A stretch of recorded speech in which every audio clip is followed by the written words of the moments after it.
The picture painted by the charges brought today is not a pretty one. Coaches at some of the nation's top programs soliciting and accepting cash bribes. Managers and financial advisors circling blue chip prospects like coyotes.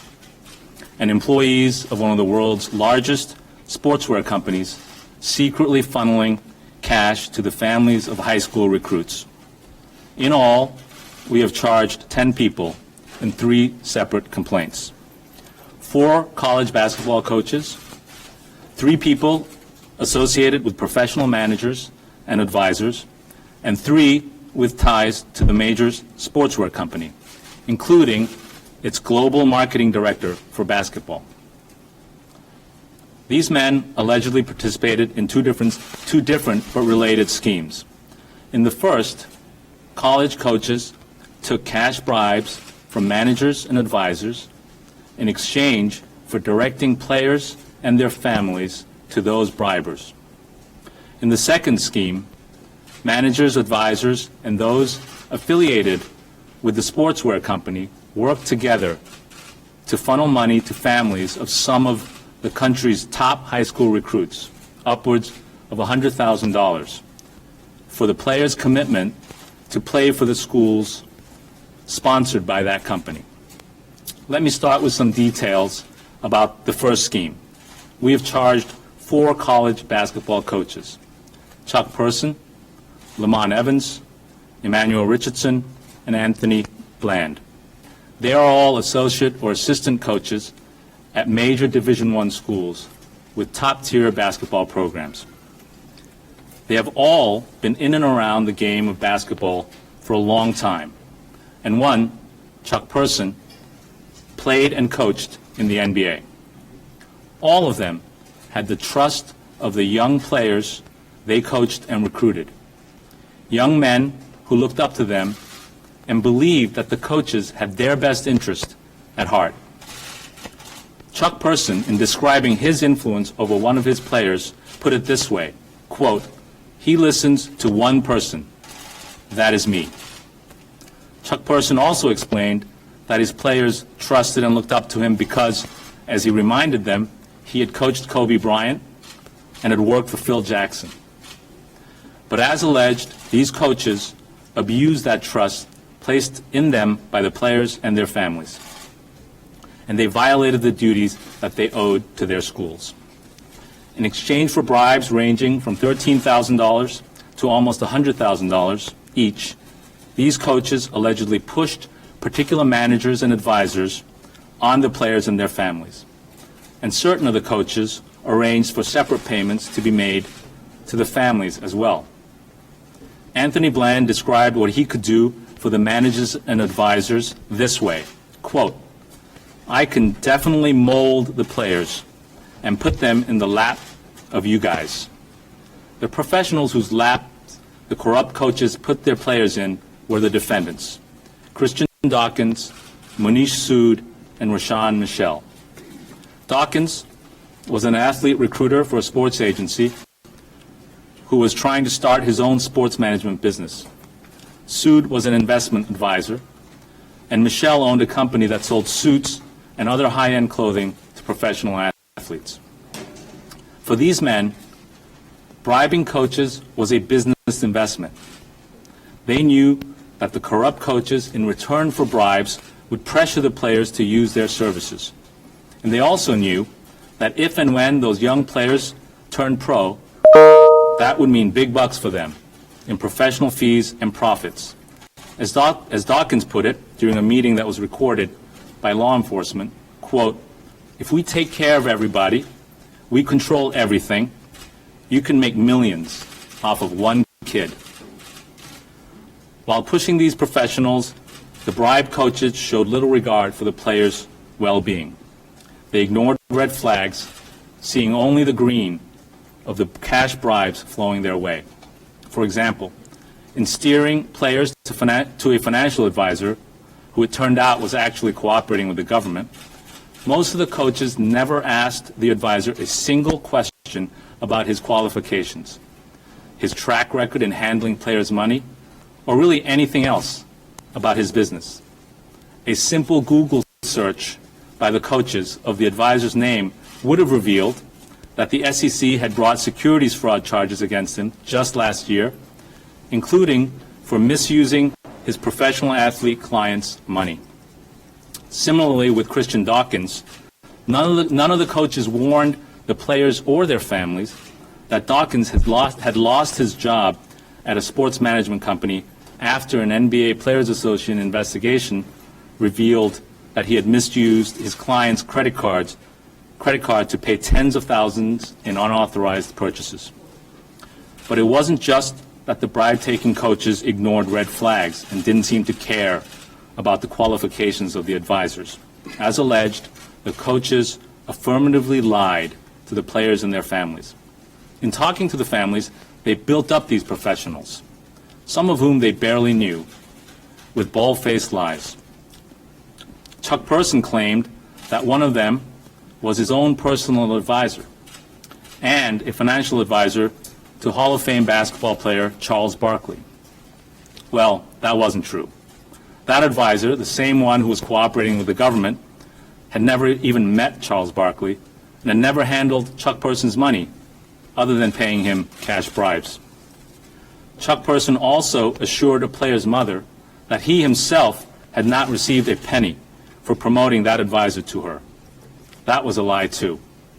That conversation took place 5 days after Person had taken an envelope filled with $15,000 in cash from that very advisor during a secret meeting in a Manhattan hotel room. By allegedly accepting bribes in this way, these four coaches not only breached their obligations to their schools, violated NCAA rules, and betrayed the trust of their players, they also committed serious federal crimes, as did the managers and advisors who paid them. The second scheme, although slightly different, came from the same playbook of fraud and corruption. In this scheme, Dawkins and Sood again worked with three people with ties to a major global sportswear company to send bribe money to the families of some of the country's top high school recruits. The three men are James Gatto, the global marketing director for basketball at the sportswear company, Merle Code, a business affiliate of the same sportswear company, and Jonathan Brad Augustine, the program director for an amateur basketball team sponsored by that company. The complaint alleges that these defendants conspired to secretly funnel six-figure payments to the families of three high school players. In exchange, the players would agree to commit to playing basketball at two colleges that were sponsored by that company and eventually retain the advisory services of Dawkins and Sood and to being sponsored by that sportswear company. Recognizing the illicit nature of these payments, Gatto and Code allegedly took steps to hide them. Instead of paying the families directly, they made the payments through Dawkins' company and Augustine's amateur basketball team. They also conspired to disguise the payments in the company's books by using fake invoices and false entries. As Merle Code put it in another recorded call, quote, "It's on the books, but it's not on the books for what it's actually for," close quote. As alleged, the charged defendants claim that the payments to the players and their families were made in coordination with the coaches at the two colleges sponsored by that company. Now, if you read the detailed allegations in the three complaints, totaling over 100 pages, you will find yourselves in the dark underbelly of college basketball. We were able to get into that world through a cooperating witness and two undercover agents posing as corrupt advisors and financial backers. And we obtained numerous court-authorized wiretaps and made hundreds of consensual recordings. Through these recordings, we were able to hear, in the defendant's own words, their audacious, allegedly criminal schemes. And I'm going to quote a couple of them. As Dawkins put it in one recording, quote, "If you're going to fund those kind of guys," referring to the coaches at the most elite programs, Dawkins said, quote, "I mean, we'd be running college basketball," close quote. In another recorded conversation, with the FBI undercover, Dawkins explained that what they were doing, funneling money to players' families, could, quote, not be completely accounted for on paper because some of it is, whatever you want to call it, illegal, close quote. He was right. That is what we call it, illegal. So let me walk you through some of these visuals you have here. These two charts or diagrams show the two different schemes in a picture format. So this one shows the coaches. This is the alleged coaches bribery scheme. These are the managers and advisors who paid the bribes to these coaches, who in turn pressured players to go to use these managers once they turned pro. And some of the college coaches are alleged to have funneled some of the bribes to the players and their families. This depicts the alleged sportswear company fraud scheme that has the company affiliates and the managers and advisors paying cash to families, players and their families, some of them directed, according to them, by the coaches. And in exchange, the players and families would commit to Division I schools. They would file false certifications about their amateur status and would receive athletic scholarships in return. And these were schools that were sponsored by that company. This investigation has required the dedication, hard work, and skill of many, many people, and I want to recognize some of them. First, I want to thank our great partners at the FBI, represented here today by Assistant Director in Charge Bill Sweeney, Special Agent in Charge Mike McGarity, and Assistant Special Agent in Charge George Kuzami. We thank them and the many terrific agents in the New York field office who worked tirelessly on this investigation.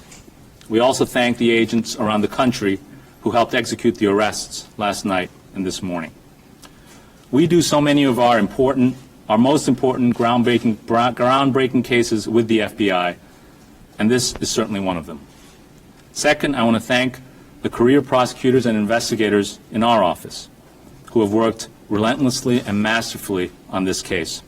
They are Assistant United States Attorneys Robert Boone, Ted Discant, Noah Solowychik, and Alini Floater, as well as Tatiana Martins and Russell Capone, the Chief and Deputy Chief of our Public Corruption Unit. And I also want to recognize the criminal investigators in our office, and in particular Laval Jackson for all of his work. For the defendants charged today, the madness of college basketball went well beyond the big dance in March. Month after month, the defendants exploited the hoop dreams of student athletes around the country, allegedly treating them as little more than opportunities to enrich themselves through bribery and fraud schemes. Fraud, abuse, and corruption of the type alleged in the charges brought today contaminates all that is good and pure around it, and it has no place in college sports. The defendants' alleged conduct not only sullied the spirit of amateur athletics, but it showed contempt for the thousands of players and coaches who follow the rules and play the game the right way. And as many of them hit the hardwood floors later this week for college basketball's first official day of practice, we hope that these charges and arrests will help keep the sport that they love clean and honest. Thank you. I'd like to bring to the podium now Bill Sweeney, Assistant Director in Charge of the FBI's New York Field Office. Thank you, June, and thanks to your team who's on my right, and thanks to Mike and George for your leadership in the investigation, to all the agents, the forensic accountants, and the countless agents around the country who helped us execute the arrest this morning. Those charged today include athletics industry consultants, a financial advisor, an executive of major international athletics apparel company, and several coaches from both public and private universities, as well as high school level AAU.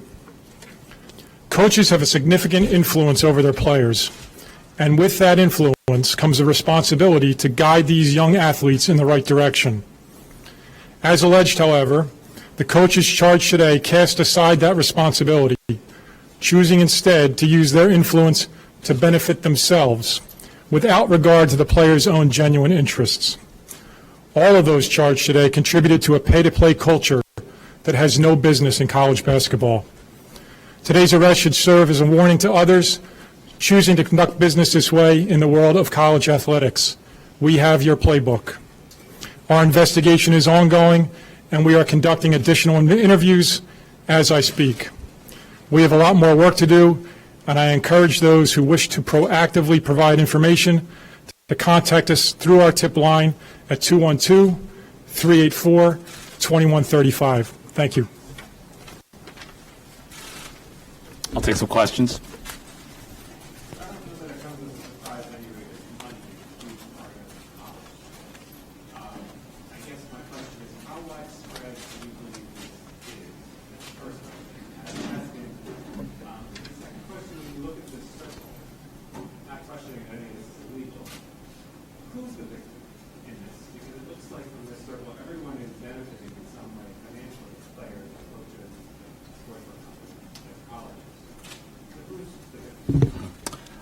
So you had two questions. One is how pervasive do I think it is, and who's the victim.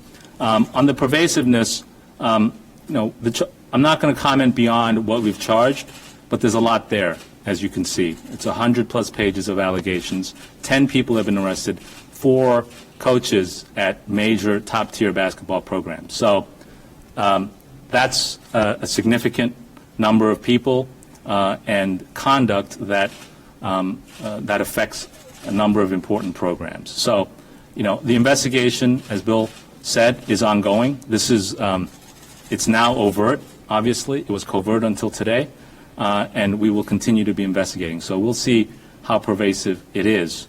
On the question of who's the victim, it's clear that in this scheme, for example, there are false statements being made to the colleges saying, and those were generated by the professional managers, people working at the sports apparel company, saying, we're going to give you money, you should commit to this school, and yet they make false certifications to the school saying that they are amateur athletes and have not been paid. So the schools are, in a way, the victim. The schools are also a victim where they have hired college coaches who are taking bribes, cash bribes from managers and advisors to direct players who are entrusted in their care to certain professional advisors.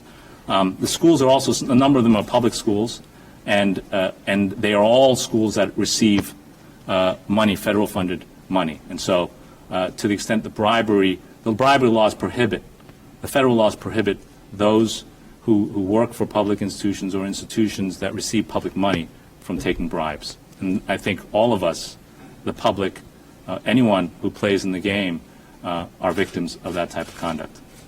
I'm wondering what kind of cooperation you've had with the NCAA up until this point, and what kind of discussions you're going to be having from here on. The investigation was covert until this morning, so we have reached out to the NCAA, and we will be working and talking to them. Until today, I don't believe they were aware of this investigation. You've established a special phone number in this case. What's your message to people that are in the programs that are referenced in your charging documents today? And what's your message to people maybe in other programs about what you want to have them fall forward about, and your message to them to maybe cooperate with you? Yeah, the message to them, along the lines of what Bill Sweeney said, is if you were someone who engaged in this type of conduct, or you are aware of others who have engaged in this type of conduct, call us. Call the FBI hotline number that's on our press release or our office and tell us about it. If you're someone who yourself engaged in some of this conduct, I'd also encourage you to call us because I think it's better for you to call us than us to be calling you when we're ready to charge you. June, not too long ago when your predecessor was, Preet was up there talking about the Albany on trial, the Albany corruption cases, he mentioned that beyond prosecution, there needed to be a cultural change in Albany. I'm wondering if there's some sort of analog here with the NCAA, beyond this kind of shot across the bow that this prosecution represents. Is there anything the league can do that needs to happen otherwise? As I said, we haven't been in communication with the NCAA until today. So the message of this case is that we have uncovered the conduct that we've alleged in this complaint. It is serious. They are federal crimes, and it involves a number of important programs and important coaches. And the message is, if it is pervasive, then people should be looking at it. And, you know, I'm not going to comment much more on what the NCAA should or could do. We speak through our charges, and I think the charges speak pretty loudly. Would you say that it's fair to say that the charges hinge on those NCAA rules? And secondarily, without you telling what the NCAA to do, was it important to you beyond the fact that because of NCAA rules with false certifications, and certainly what you just said, you've kind of spoken independently of the importance of amateurs in college sports. Do you guys take a position that it's important that college sports be amateur? Let me take that last part first. We're a prosecutor's office. We're not taking a position on what's good for amateur sports or things of that nature. What we do take a position on is if you violate the law, we're going to investigate it and prosecute you. So the question about whether, you know, we're not here to regulate college basketball, but if we find that you're engaged in conduct where you're violating, for example, in the charges that we have brought, wire fraud statutes, the Travel Act, bribery statutes, then you will be prosecuted. Hey, Bill, Bill, you mentioned FIFA. The FBI kind of stumbled upon that from another type of case. How'd you get involved in did it originate with the SEC? So for those who couldn't hear the question was, how did we get involved and how we start this case? And you should know that I'm not going to answer that. I might answer some of it. I think in the complaint, we do allege that a cooperating witness who I've mentioned was charged by the SEC, that he became a cooperating witness after being charged by the SEC, and then he had in the past engaged in this type of conduct and said, I'm aware of people who are willing to do this, and then he was inserted. And so that's in the public documents. Is there any evidence that the players who were pushed to cooperate or to Dawkins, I think the one who was charged with credit card fraud or fired for credit card fraud, any evidence that those players have been defrauded or ripped off in any way by these managers? There is no allegation in the complaints that I'm aware of the players that are described in the complaints being ripped off by these defendants, other than being told all the lies that I referenced and being told that they're being sent towards certain advisors because they thought it was in their best interest, when in fact they were just getting bribes.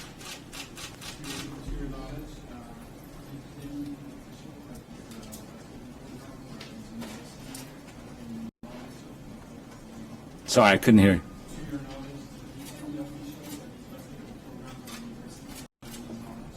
Did any officials at the well, there are a number of coaches who have been charged.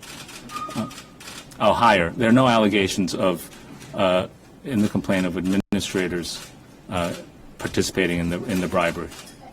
Any additional comment on Scales a little more? Just to look with Mm-hmm. which sports company, how long has this been going on, and how high up the chain of command? Okay, so for the sportswear company, we haven't named the company or any particular school in our charging documents. That's what we generally do. We don't name individuals or entities that are not charged. That being said, the internet's an amazing thing. You search these folks, you know where they work. So one of the defendants who is charged is himself quite senior in the company. He's the global, I believe the title was the global director of basketball or marketing, global marketing director for basketball. So that, in our view, is a pretty serious and senior position. It's clearly someone who had the authority, as alleged in the complaint, to funnel company money upwards of $100,000 and also book it in certain ways that would disguise them. But there are no other allegations in the complaint of more senior people at that company. Last question? Could you state your reaction to the corruption conviction being overturned for Dean Skelos? Yeah, we issued a statement just before coming down.